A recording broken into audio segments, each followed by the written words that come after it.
Who was meaner than a rattlesnake, more ferocious than a mountain lion, walked on two legs, and played baseball? His name was Ty Cobb. And don't ever forget that. No one who met him ever did.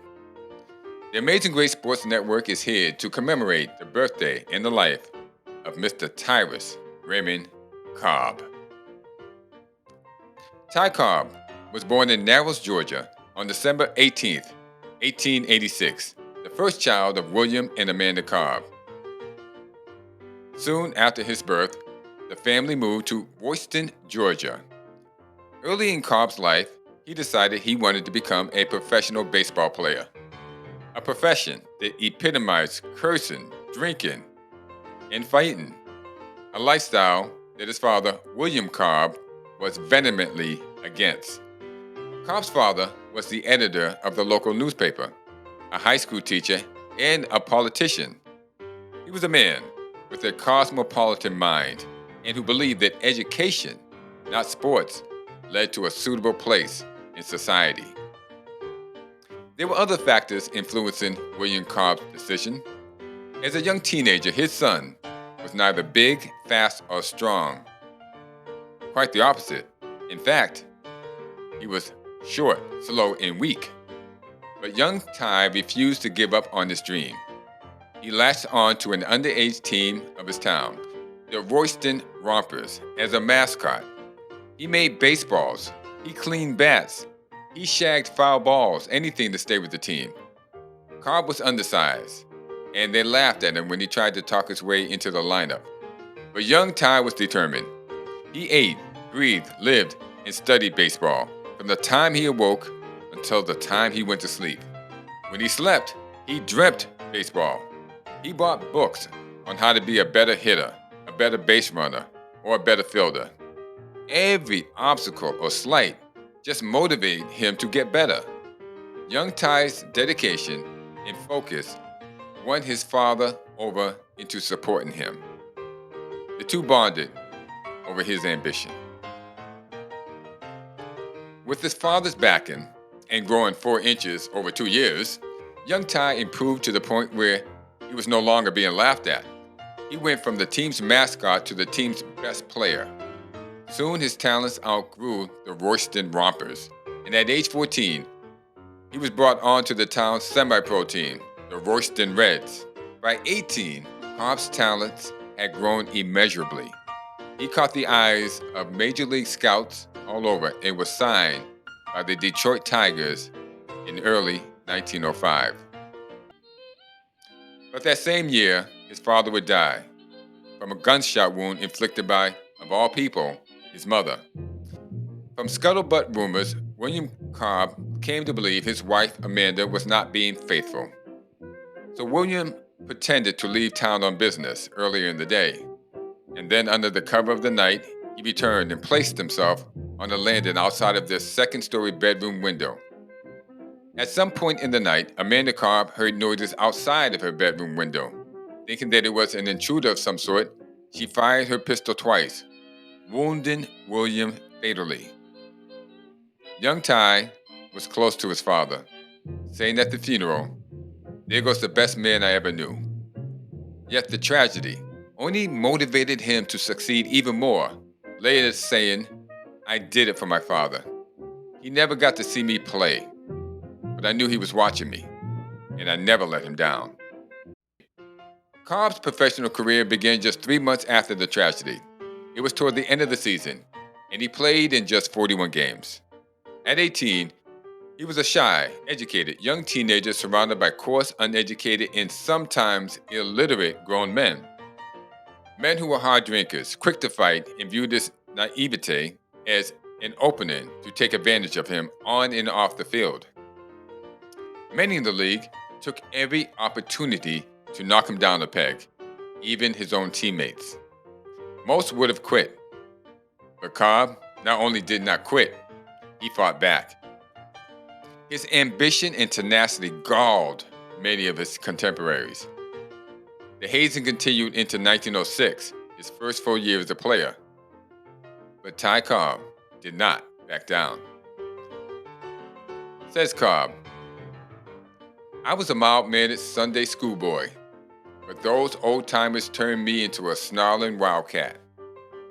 Cobb responded to their fire with a furnace of pent-up energy, hate, and venom. He wanted to win more than anything, and he could dish out double of what anyone gave to him.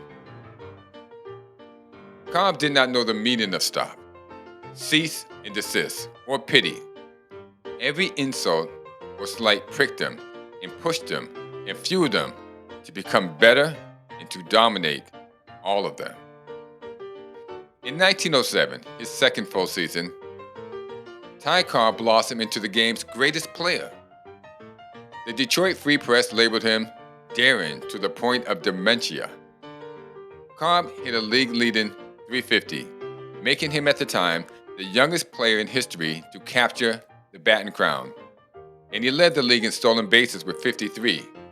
He was a whirling dervish at the plate and on the base paths. The batting title was the first of Cobb's record 12 and the first of 9 in a row, likewise a record. He attained his highest average, .420, in 1911. That same year, in one of the greatest offensive displays in baseball history, Cobb led the American League in hits, runs scored, doubles, triples, RBIs, and in stolen bases. But it was not just that Cobb was doing these incredible things. What shocked the world was the manner in which he did them.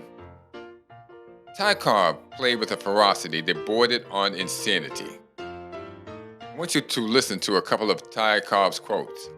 1. I had to fight all my life to survive. They were all against me, but I beat the bastards and I left them in a ditch. 2. Baseball is a red-blooded sport for red-blooded men. It is a struggle for supremacy, a survival of the fittest. 3. As you can see here in the picture, the base paths belong to me, the runner. The rules gave me the right. I always went into a bag full speed, feet first. I had sharp spikes on my shoes. If the baseman stood where he had no business to be and got hurt, that was his fault. Ty Cobb was like this on and off the field. He was involved in numerous fights over the years, not verbal altercations, or I should say not just verbal altercations, but physical ones, in all the cities he played. Cobb was known to drink alcohol, lots of it, and have a hairspring temper. He carried a gun, and he was reported to have used it on occasions. The mild-mannered, educated young boy had transformed into the terror of the league. Now ask yourselves, each and every one of you, ask yourselves, how did a short, slow, weak baseball player transform himself into the greatest player of the baseball world? It was determination. A single-minded, laser focus, and a never-say-quit attitude. The attitude of one's mind determines their destiny. For example, everyone, all the males in Michael Jordan's family are 5'8" or shorter. But Michael put it in his mind to become an NBA basketball player. Michael Jeffrey Jordan ate, breathed, lived, and slept it. And somehow, he grew to be 6'6", and there is no medical explanation for it. Cobb, like Jordan, willed himself to grow bigger, faster, longer, and stronger. But the physical is just the beginning. Cobb then used his mind to outthink the others, to become the greatest baseball player of his time. Cobb transformed himself by attention to detail, focus, and a relentless pursuit of perfection. He studied the movements and patterns and speech of other players to ascertain their weaknesses. He knew every rule of the game and how to take advantage of them when he needed to. His attitude of playing to win at all costs eventually garnered the respect from the rest of the players in the league. From Honus Wagner to Tris Speaker. 2. Shoeless Joe Jackson. 2. Babe Ruth. When Ty Cobb retired in 1928, he held several major league records. He ranked number one in hits, at-bats, games played, stolen bases, runs scored, career average. He hit over 300 for 23 consecutive seasons. He hit 400 in 3 different seasons. He has more 5-hit games than any other player and holds a career record of stealing home with 54.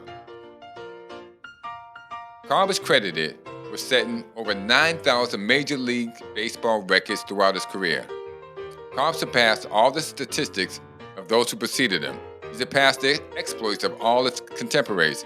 He is better than the majority of players that play today.